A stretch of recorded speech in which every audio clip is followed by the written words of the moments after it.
Welcome to your new smart home. Let's learn how to add a switch.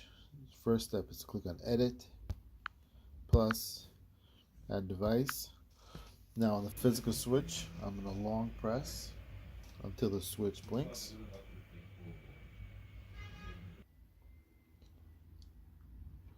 And now I'm going to choose Standard Switch if it's just a regular light switch.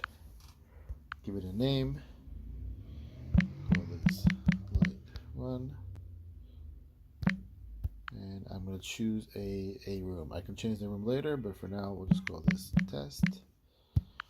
Next, I'm going to choose an icon. There's a whole bunch of icons. Choose a simple one. And I can either add another switch or click Done. I'll click Done. And I have light, and I can verify that it works for me. That's how you add a basic regular switch.